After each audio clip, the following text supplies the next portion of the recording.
আচলতে ভাৰতবৰ্ষৰ যিটো ছিষ্টেম সেইটো কিমান গণ্ডগোল আছিল কিছুমান কথাত এতিয়া প্ৰমাণিত হৈছে।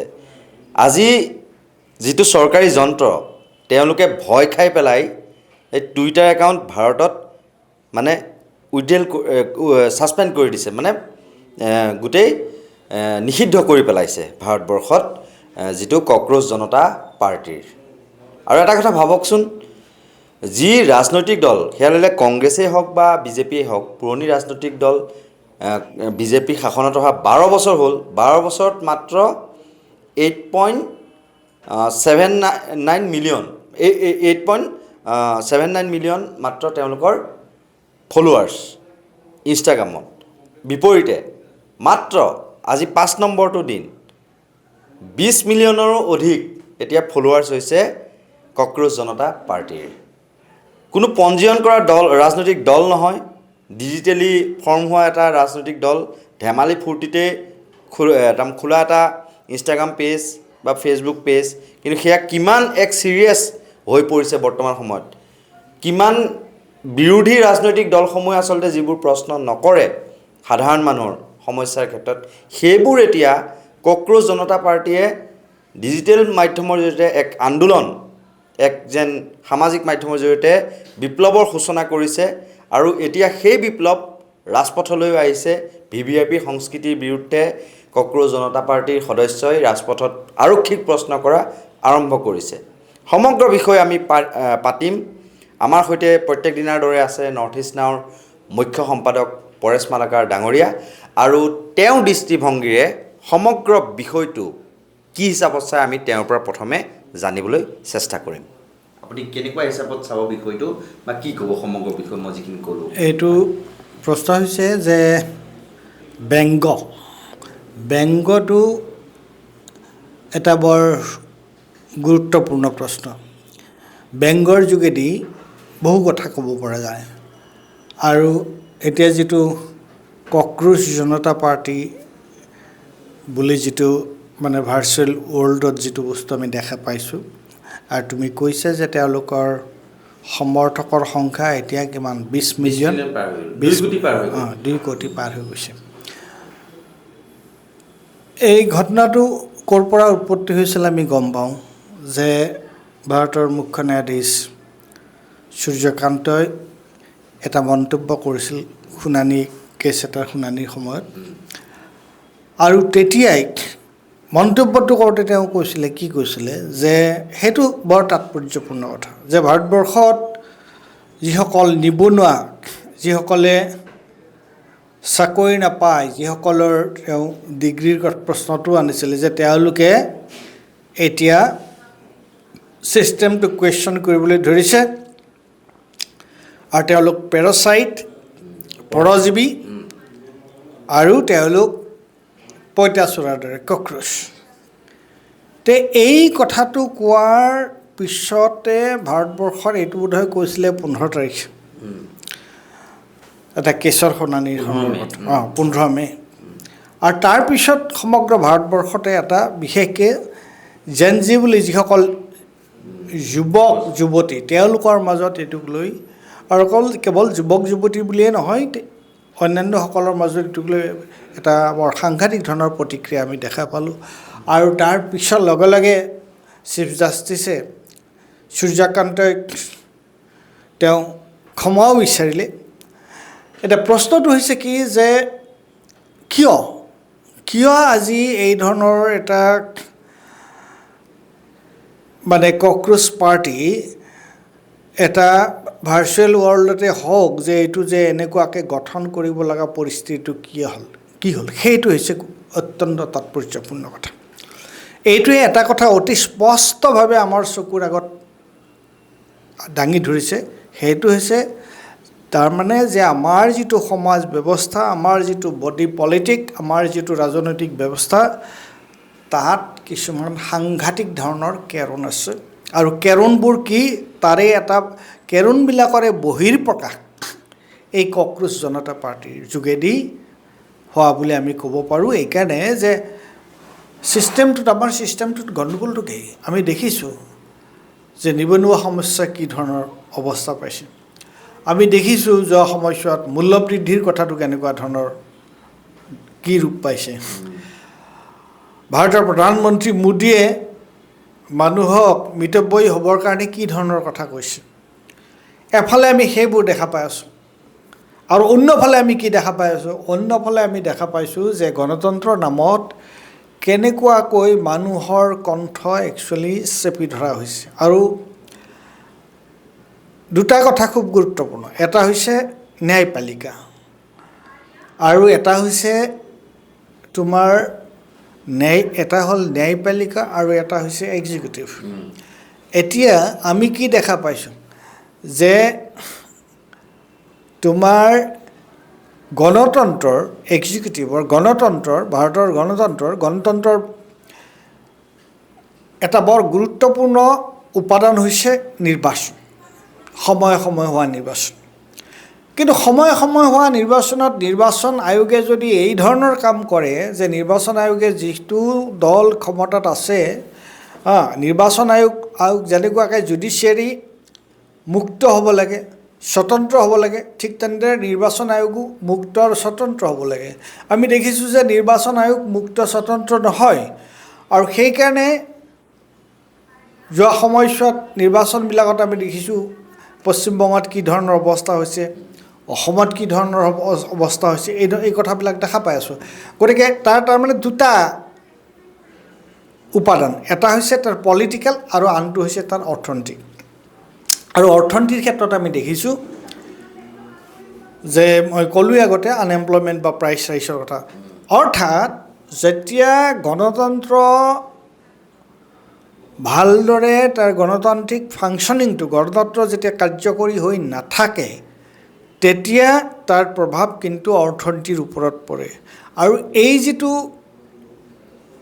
কক্ৰোচ জনতা পাৰ্টি, মূলতঃ জেনজিসকলৰ যিটো কক্ৰোচ জনতা পাৰ্টি, যে জেনজিসকলৰ যিটো এছপিৰেশ্যন, তেওঁলোকৰ যিটো আশা আকাংক্ষা, এই যিটো বিদ্ৰোহ, এই ভাৰ্চুৱেল ৱৰ্ল্ডত যিটো বিদ্ৰোহ হৈছে, তেওঁলোকৰ যিটো প্ৰতিবাদ হৈছে যে আমাৰ ভাৰতৰ ৰাষ্ট্ৰ ব্যৱস্থাত, সমাজ ব্যৱস্থাত এতিয়া যিটো এটা আসোঁৱাহ, যিটো খেলিমেলি, তাৰে এটা বহিৰ্প্ৰকাশ ঘটিছে এই কক্ৰোচ জনতা পাৰ্টিৰ যোগেদি। যদিও তাৰ কি বুলি কয় উৎপত্তিটো সেইদিনা চিফ জাষ্টিছৰ তেওঁৰ মতামতটোৰ পৰা হ'ল। এইটোৱে আচলতে তাৰমানে আমাৰ গোটেই ছিষ্টেমটোত যে গণ্ডগোল আছে তাৰে প্ৰমাণ। আৰু সেইকাৰণে ইমান তৎক্ষণাত এটা চৰকাৰে সাংঘাতিক ধৰণে কণ্ট্ৰল কৰিব বিচাৰিছে, নিয়ন্ত্ৰণ কৰিব বিচাৰিছে, কিন্তু তৎসত্ত্বেও এইটো ডেকা ডেকেৰীসকল ওলাই আহি এইটোৰ লগত তেওঁলোকে যোগদান কৰিছে। আৰু তুমি ক'লাই যে এতিয়া তেওঁলোক ভাৰ্চুৱেল ৱৰ্ল্ডৰ পৰা they have come to the street, ৰাজপথলৈ ওলাই আহিছে। গতিকে এইটো হ'বই, যেতিয়াই অন্যায় হ'ব সমাজত, যেতিয়া অন্যায় অনীতি হ'ব তেতিয়া তাৰ বিৰুদ্ধে এনেকুৱা ধৰণৰ প্ৰতিবাদ আৰু বিদ্ৰোহো হ'ব। আৰু তাৰেই আমি লক্ষণ দেখা পাইছোঁ এই কক্ৰোচ জনতা পাৰ্টিৰ যোগে। আৰু এটা কথা যে টুইটাৰ একাউণ্টটো ভাৰতবৰ্ষত নিষিদ্ধ কৰি দিয়া হ'ল, কোনো লোকে চাব নোৱাৰে। অন্য এটা একাউণ্ট বাৰু খোলা হ'ল, তাৰপিছত খুলিলে। আৰু লগতে কিছুমান ফটোশ্বপ কৰি পেলাই 49% ইনষ্টাগ্ৰামৰ ফলোৱাৰ্ছ পাকিস্তানৰ পৰা বুলি তাৰমানে কিছুমান ফটোশ্বপ কৰিছে বিজেপিয়ে। আৰু লগতে এতিয়া মানে হৈছে কি, কক্ৰোচ পঁইতাচোৰা মানে ঘৰ এখনৰ আৱৰ্জনা বুলি কোৱা হৈছে, এইবিলাক আৱৰ্জনা বুলি কৈছে বিজেপিৰ ফালৰ পৰা। আৰু হিট স্প্ৰে, সেই হিট স্প্ৰেটো বিজেপি আৰু পঁইতাচোৰা গোটেই নিধন কৰি পেলাব বুলি কোৱা হৈছে। এয়া এক প্ৰকাৰ চৰম অপমান নহয়নে? কাৰণ নিবনুৱা ছবিখন ফুটি উঠিল ভাৰতবৰ্ষৰ, যদিও সংস্থাপনৰ কথা কৈ থাকে, নিবনুৱা ছবিখন ফুটি উঠা নাইনে? বা পঁইতাচোৰা বুলি যিহেতু নিজকে তেওঁলোকে গণ্য কৰিছে, তাৰপিছত পঁইতাচোৰাক হিট স্প্ৰে দি বিজেপিয়ে তাৰমানে নিশেষ কৰি পেলাম বুলি কৈছে। এয়া তাৰমানে যুৱ প্ৰজন্মৰ প্ৰতি চূড়ান্ত অপমান নহয়নে? কি ভাবে?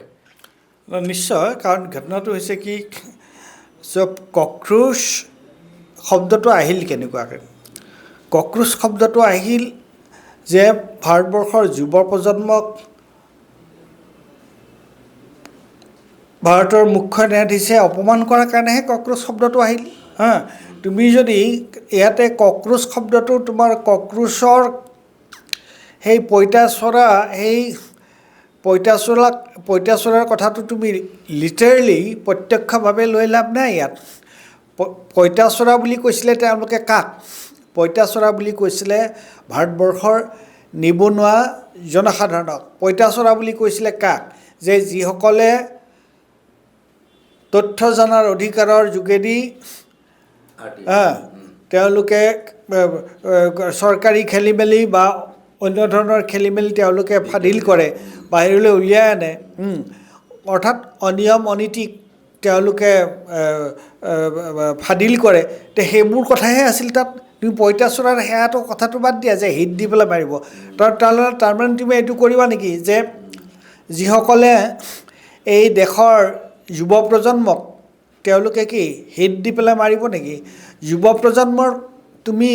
প্ৰজন্মৰ আপত্তি তেওঁলোকৰ অসন্তোষ আপত্তিৰ তুমি মৰিখন কৰিবলৈ চেষ্টা কৰিব লাগে গণতান্ত্ৰিক উপায়ৰ দ্বাৰা আৰু সেইটোৰ সলনি তুমি যদি কৈছা যে আজি হিটেৰে পঁইতাচোৰা যেনেকুৱাকৈ মাৰিম তেনেকৈ পঁইতাচোৰা মাৰিম তাতকৈ আৰু মানে কি বুলি ক'ম মই তাতকৈ আৰু তোমাৰ নিজৰ এখন দেশৰ নিজৰ যুৱ প্ৰজন্মৰ প্ৰতি যদি এনেকুৱা ধৰণৰ বিদ্বেষমূলক মনোভাৱ তাক আৰু মই ক'ম যে সেইটো এটা চৰম স্বেচ্ছাচাৰী মনোভাৱ আৰু সেইটো গণতন্ত্ৰৰ সম্পূৰ্ণ পৰিপন্থী আৰু সেইটো এটা সম্পূৰ্ণ হিংসাত্মক কথা যে কোনোবাই প্ৰতিবাদ কৰে প্ৰতিবাদকাৰী তেওঁলোকৰ মুখ বন্ধ কৰা আৰু তাকো আমাৰ যুৱ প্ৰজন্মৰ মুখ বন্ধ কৰা যুৱ প্ৰজন্মৰ যদি মুখ বন্ধ কৰা যুৱ প্ৰজন্মই যদি নাথাকে দেশৰ ধৰণী কোন হ'ব দেশখন থাকিব কাৰ হাতত গতিকে আৰু এইবোৰতো আছে তেওঁলোকৰ নীতি নিয়ম তেওঁলোকেতো এইবিলাক ৰণকৌশল লয়েই সদায় যে মুছলমান হেন তেন এই ধৰণৰ এইটো কথাই বুজাইছে নহয় যে আজি জেনজিসকলে যে পঁইতাচোৰা পাৰ্টি কৰি তেওঁলোকে যিটো কথা কৈছে যে তোমালোকে আমাৰ কণ্ঠ ৰোধ কৰিব বিচাৰিছে আৰু আমি তাৰ বিৰুদ্ধে প্ৰতিবাদ কৰিছোঁ আৰু সেই কথাটোৱে তেওঁলোকৰ দৃষ্টিভংগীত সেই কথাটোৱে ওলাইছে নিশ্চয়কৈ যিদৰে পঁইতাচোৰাক তাৰমানে সমাজৰ বা এখন ঘৰৰ আৱৰ্জনা বুলি ভাবে কিন্তু সেই পঁইতাচোৰাক এতিয়া হিট স্প্ৰে দি পেলাই মানে মৰাৰ কথা কৈ আছে বিজেপিয়ে অৰ্থাৎ আওপকীয়াকৈ তেওঁলোকে যিসকল নিবনুৱা যুৱক যুৱতী যিসকলৰ অন্তৰত ক্ষোভৰ জুই আছে কাৰণ প্ৰশ্ন কাকত ফাদিলেই হওক বা বিভিন্ন পৰীক্ষাৰ কেলেংকাৰীয়ে হওক যাৰ ফলত পৰীক্ষা বাতিল হৈ যায় যাৰ ফলত বহুতো আশা আকাংক্ষা সপোন ছাত্ৰ ছাত্ৰীৰ সেয়া মোহাৰি পেলাই ভৰিৰে বা ধূলিসাৎ হৈ যায় আৰু তাৰ ফলত কিন্তু মনত বহুতো ক্ষোভ লৈ যিসকল যুৱক যুৱতী নিবনুৱা যুৱক যুৱতী আছে তেওঁলোকৰ কিন্তু প্ৰতিফলন ঘটিছে এই কক্ৰোচ জনতা পাৰ্টিৰ জৰিয়তে আৰু প্ৰথমতে ব্যংগাত্মক ৰূপত তেওঁলোকে বিভিন্ন ধৰণৰ সমস্যা সেয়া ৰাইজৰ ওচৰলৈ নিবলৈ চেষ্টা কৰিছিল আৰু চেষ্টা বৰ্তমানো কৰি আছে আৰু তেওঁলোকৰ প্ৰথম যিটো মানে লক্ষ্য সেইটোৱে হৈছে ৰিটায়াৰ্ড জাজক মানে বা ন্যায়াধীশক কেতিয়াও পুৰস্কৃত কৰা নহ'ব তাৰ প্ৰমাণ আপোনালোকে পাইছেই সেয়া লাগিলে ৰঞ্জন গগৈৰ ক্ষেত্ৰতেই হওক অসম সন্তান তেওঁক এতিয়া ৰাজ্যসভাৰ সাংসদ হিচাপে মনোনীত কৰিলে বিজেপিয়ে সেয়া একজন পুৰস্কাৰহে দিলে তেনেকুৱা ধৰণৰ আৰু বিভিন্ন মানে আমি দেখি আছোঁ যে পক্ষপাতিত্বমূলক আচৰণ ন্যায়াধীশৰ সেয়া আমি দেখি আছোঁ বিভিন্ন সময়ত গতিকে আজি যদিহে মুখ্য ন্যায়াধীশ সূৰ্যকান্তই এইসকল যিসকল নিবনুৱা যুৱক যুৱতী বা যিসকলে RTI কৰি পেলাই সমাজৰ যিবিলাক বিত্তীয় কেলেংকাৰী হওক চৰকাৰখনৰ বিভিন্ন বিভাগৰ কেলেংকাৰী হওক সেইবিলাক উন্মোচন কৰি দি আছে বা সাংবাদিক যিসকল যুৱ সাংবাদিক তেওঁলোকে চৰকাৰক প্ৰশ্ন কৰিছে বিভিন্ন জনবিৰোধী নীতি বিৰোধী সেইসকলক পঁইতাচোৰাৰ লগত তুলনা কৰাৰ পাছতে আচলতে ক্ষোভত সকলো জ্বলি উঠিছিল আৰু তাৰ এক ৰূপান্তৰ আপোনালোকে দেখিবলৈ পালে কক্ৰোচ জনতা পাৰ্টি বৰ্তমানলৈকে পঞ্জীয়নভুক্ত ৰাজনৈতিক দল